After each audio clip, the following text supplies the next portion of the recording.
Hello student, welcome to my channel Sarman lecturer. आज का ये वीडियो क्लास 10 मैथ के लिए सबसे ज़्यादा इंपॉर्टेंट है। जितने भी स्टूडेंट 2024 बोर्ड एग्जाम में मैथ का पेपर देने वाले हैं, आज का ये वीडियो लास्ट तक जरूर देखना, क्योंकि 2024 बोर्ड एग्जाम में ऐसे ही आप लोगों का जो गणित का पेपर है, मैथ का पेपर है, ऐसे ही आएगा। तो आज के इस वीडियो को लास्ट तक जरूर देखना और लाइक कर देना, शेयर कर देना, चैनल पर नया तो सब्सक्राइब कर लेना, ठीक है। ये क्लास 10 जो हमारा मैथ है ना 2024 बोर्ड एग्जाम के लिए सबसे ज़्यादा वायरल, सबसे ज़्यादा महत्वपूर्ण मॉडल पेपर है, ठीक है। इसमें हमारा जो पूर्णांक रहेगा वो 70 नंबर का रहेगा। जो इसका पूर्णांक है वो 70 नंबर का है और समय जो रहेगा 3 घंटे 15 मिनट का। 3 घंटे आपको पेपर को सॉल्व करना है, 15 मिनट इस प्रश्न पत्र को पढ़ना है। पढ़ना जरूर है ताकि आपको ये पता रहे कि कौन कौन सा प्रश्न पूछा गया है, ठीक है। तो सबसे पहले आप लोग यहाँ देखिए, कुछ निर्देश हैं। प्रारंभ के 15 मिनट पश्चात को प्रश्न पत्र पढ़ने के लिए दिया गया है और सामान्य निर्देश है पहला, जो सभी प्रश्न अनिवार्य हैं। दूसरा है इस प्रश्न पत्र के 2 खंड हैं। तीसरा है जो खंड आ है वो 20 अंक के, यानी कि 20 प्रश्न बहुविकल्पीय हैं जिनके आप लोगों का उत्तर OMR शीट पर देने हैं, ठीक है। OMR शीट आपको दिया जाएगा, ठीक है। और कुछ और निर्देश हैं यहाँ देखो, OMR शीट पर जो उत्तर अंकित किए जाने के पश्चात उसे काटे नहीं, इरेजर, व्हाइटनर आदि का प्रयोग ना करें। दूसरा खंड बा जो है 50 अंक का वर्णनात्मक प्रश्न है। इस खंड यानी कि इस खंड में कुल 5 प्रश्न है, ठीक है। एंड आगे यहाँ देखो, प्रश्न जो है प्रत्येक प्रश्न के प्रारंभ में उसके अंक जो हैं वो स्पष्ट लिखे गए हैं और प्रश्नों के अंक उसके सम्मुख अंकित हैं, ठीक है। फिर यहाँ देखो, प्रश्न पत्र के आरंभ कीजिए और अंत तक करते जाइए, उस पर समय नष्ट ना कीजिए जो आपको ना पता हो। ओके, अब हम लोग आते हैं सबसे पहले खंड आ, यानी कि ऑब्जेक्टिव क्वेश्चंस। आपके 20 मार्क्स का ऑब्जेक्टिव क्वेश्चंस आते हैं। तो 20 मार्क्स का ऑब्जेक्टिव क्वेश्चंस हम लोग सॉल्यूशन के साथ समझेंगे, ठीक है। सॉल्यूशन के साथ सब पूरा पेपर समझने वाले हैं।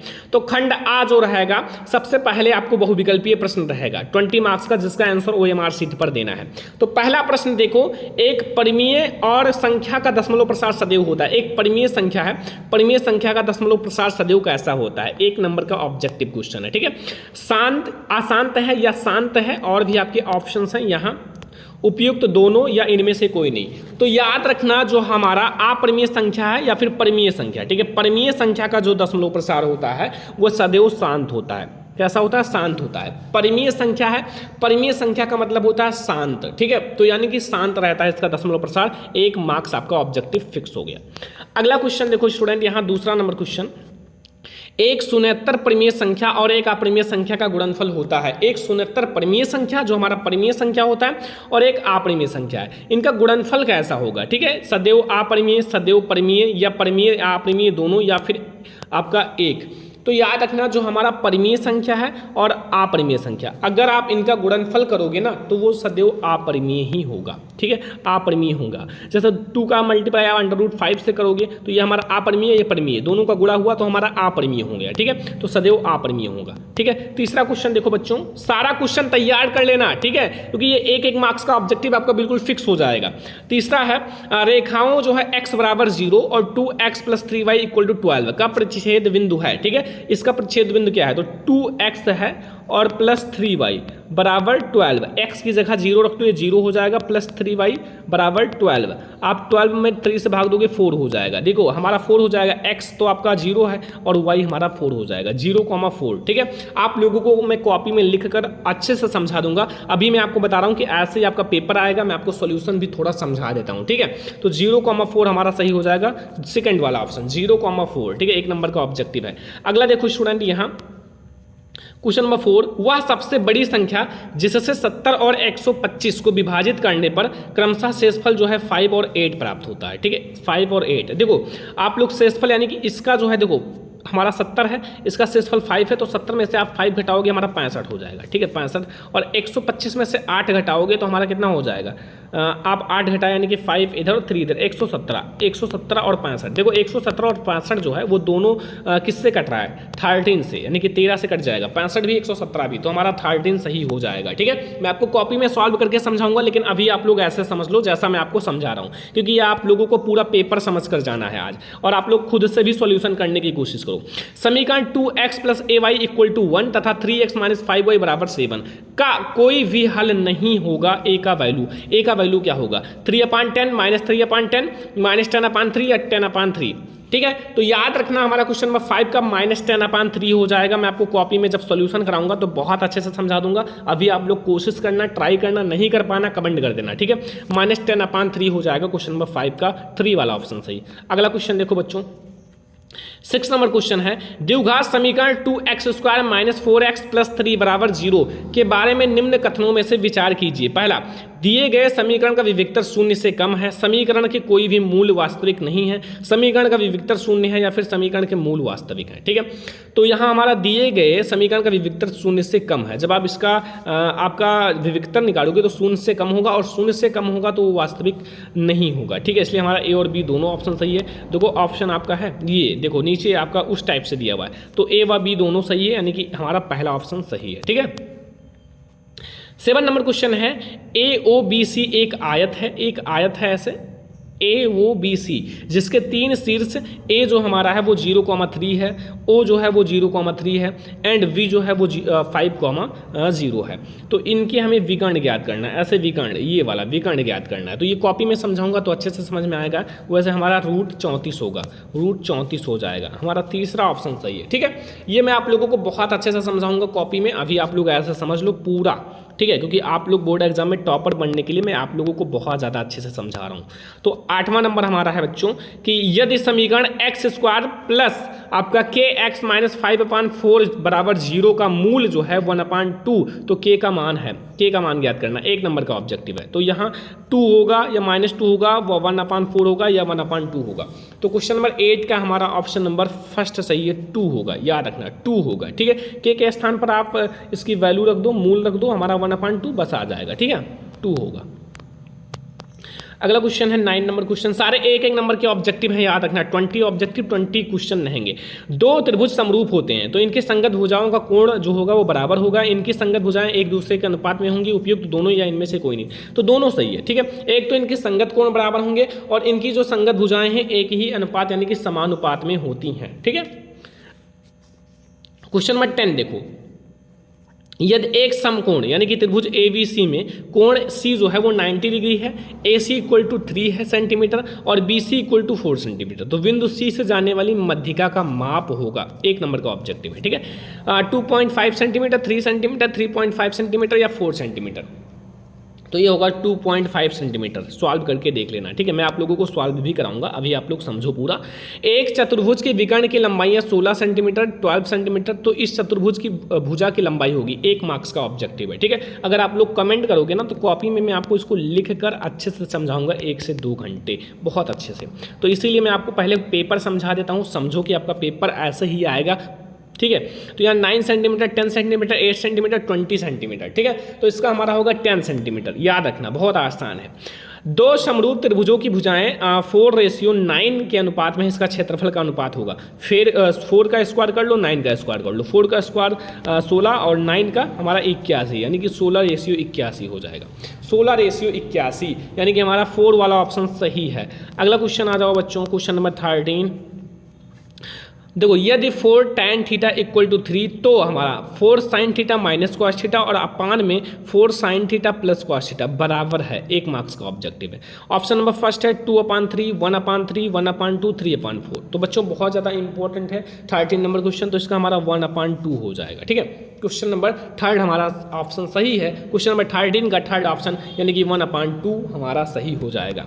अगला क्वेश्चन देखो बच्चों, क्वेश्चन नंबर 14 पे आ जाओ। देखो यहाँ हमारा लिखा हुआ है sin 75 डिग्री अपान cos 15 डिग्री का मान होगा 1 से कम, 1 या 1 से अधिक या 0। अगर ऐसा दिया हो कहीं ना तो आप सॉल्व करो या ना करो, अगर ऐसा मान पूछे ऑब्जेक्टिव में 1 लगा देना, वो बिल्कुल सही होगा क्योंकि 1 ही होगा, ठीक है, 1 ही होगा, ये याद रखना, ठीक है। अगला देखो स्टूडेंट क्वेश्चन 15, यदि एक वृत्त का जो परिमाप है वो वर्ग के परिमाप के बराबर है तो उनके क्षेत्रफलों का अनुपात होगा। उनके क्षेत्रफल का अनुपात क्या होगा, 22:7 या 14:11 या 7:22 या 11:14। तो इसका होगा 14:11 हमारा 11। ये हमारा दूसरा ऑप्शन सही है। मैं आपको बता रहा हूँ सारी क्वेश्चंस को मैं आपको कॉपी में समझाऊंगा अच्छे से, अभी आप लोग देख लो, समझ लो जो मैं आपको बता रहा हूँ, कोशिश करो, ठीक है। ये हमारा सेकंड वाला ऑप्शन सही हो जाएगा। अगला क्वेश्चन 16 नंबर क्वेश्चन है बच्चों, दो गोला या गोलों के आयतन जो हैं वो अनुपात जो है 64:27, उनके पृष्ठीय क्षेत्रफल का अनुपात होगा। फर्स्ट है 3:4, 4:3, 9:16 या फिर हमारा 16:9। तो इसका कौन सा होगा बच्चों? तो इसका होगा 16:9, ठीक है, 16:9, 4 वाला ऑप्शन सही है, ठीक है। अगला क्वेश्चन देखो, ये तो बहुत आसान है। 1 से 10 तक धनात्मक विषम पूर्णांकों का समांतर माध्य होगा। 1 से 10 तक धनात्मक विषम पूर्णांक, तो एक हमारा धनात्मक विषम पूर्णांक है 3 भी है, 5 भी है, 7 भी है, ठीक है, 1 से 10 तक प्लस 9 भी है, बटे में 1 2 3 4 5 है, ठीक है। इसको जब आप जोड़ोगे ना तो 25 हो जाएगा, 25 का 5 से भाग दोगे 5 आएगा। 5 हमारा आंसर सही है, देखो ऑप्शन में हो तो 5 सही है, ये 4 वाला ऑप्शन हमारा सही है, 5 करेक्ट आंसर है, ठीक है, 5। अगला 18 नंबर क्वेश्चन, माध्यिका को आलेखनीय विधि द्वारा निम्न से किससे प्राप्त किया जाता है? तोरण से, आयत से, बहुभुज से, इनमें से कोई नहीं। तो याद रखना तोरण से प्राप्त किया जाता है। किसके द्वारा? तोरण के द्वारा प्राप्त किया जाता है, ठीक है। अगला देखो स्टूडेंट, क्वेश्चन नंबर 19, यदि कुछ प्रेक्षणों का माध्य जो है 27 तथा बहुलक 45 है तब माध्यिका होगा। फार्मूला होता है, एक माध्य, बहुलक और माध्यिका के बीच में रिलेशन होता है। जब चैप्टर पढ़ाऊंगा तो समझा दूंगा या कॉपी में समझाऊंगा तो समझा दूंगा। इसका 33 होगा, ठीक है। अगला देखो बच्चों 20 नंबर ऑब्जेक्टिव, देखो वर्गीकृत आंकड़ों से एक से अधिक प्रकार और कम प्रकार की संचयी बारंबारता वक्रों के प्रच्छेद बिंदु से भुज से आंकड़ों का प्राप्त होना 1 नंबर का। माध्य, माध्यिका या फिर हमारा बहुलक या उपयुक्त में से कोई नहीं, तो वो हमारा माध्यक होगा। क्या होगा? माध्यक। तो ये 20 ऑब्जेक्टिव क्वेश्चंस आप लोग समझ गए ना। सारा मैंने आपको अच्छे से सॉल्यूशन भी समझा दिया ताकि आप लोगों को कोई प्रॉब्लम ना हो। ये आप लोगों को अच्छे से समझ में आ गया। अब हम लोग देखते हैं बच्चों खंड बा। खंड बा समझिए। खंड बा में क्या है? खंड बा आपका कॉपी में लिखना है। सबसे पहले आप प्रश्नोत्तर संख्या डालो, फिर आप लिखना शुरू करो अच्छे से कॉपी में। पहला प्रश्नोत्तर संख्या, दूसरा, तीसरा, ठीक है। तो देखो ये 2-2 नंबर के पहला सभी खंड कीजिए। प्रश्न नंबर का है, कोई दो क्रमागत धनात्मक विषम पूर्णांकों नहीं, दो क्रमागत हमारा धनात्मक पूर्णांकों का गुणनफल 2 से विभाज्य है, या कथन सत्य है या असत्य है, ठीक है। तो ये हमारा पहला 2 नंबर का है। दूसरा देखो ध्यान से समझना, खा वाला, यदि cot थीटा = 7/8 तो हमारा 1 + sin थीटा और 1 - sin theta, 1 + cos theta, 1 - cos theta का मान होगा 2 नंबर का, ठीक है। आपको वैल्यू निकालना है, ठीक है। cot थीटा से यहाँ आप लोगों को 2 नंबर मिल जाएगा। ये सब का आपको सोल्यूशन दिया जाएगा, ठीक है। अभी आप लोग पहले देख लो पेपर कैसा आएगा। एक शंक्वाकार बर्तन जिसका आंतरिक व्यास 10 सेंटीमीटर, ऊंचाई 24 सेंटीमीटर पानी से भरा है, ठीक है। पानी को एक बेलनाकार बर्तन जिसका आंतरिक व्यास 20 सेंटीमीटर है में डाला जाता है, तो बेलनाकार पात्र में, जो बेलनाकार पात्र में डाले गए पानी की ऊंचाइयां ज्ञात कीजिए, 2 नंबर का, ठीक है। अगला स्टूडेंट, तो स्टूडेंट अब हमारा अगला क्वेश्चन है घा वाला, जो कि बहुत ही ज़्यादा इंपॉर्टेंट है, ठीक है।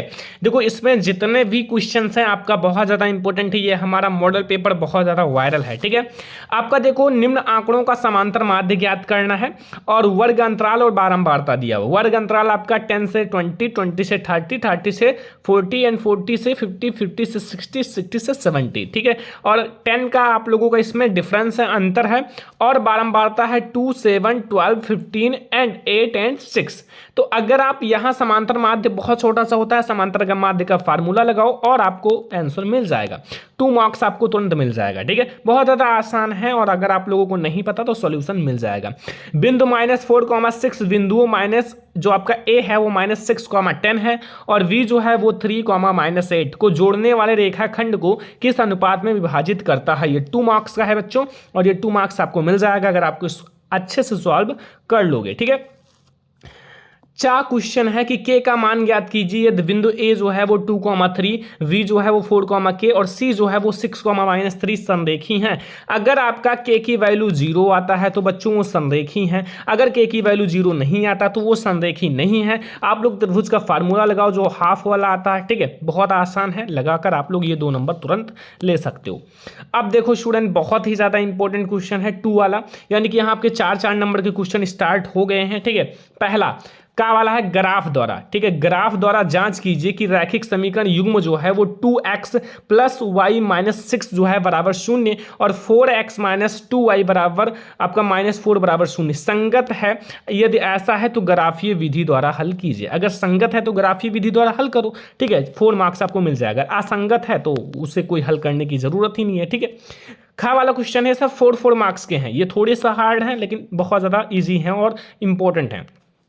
दो संख्याओं को वर्गों का अंतर जो है 180 है। छोटी संख्या का वर्ग बड़ी संख्या की 8 गुनी है, तो दोनों संख्याएं ज्ञात कीजिए। ये भी 4 नंबर आपको तुरंत मिल जाएगा। ठीक है, बहुत ज़्यादा आसान है।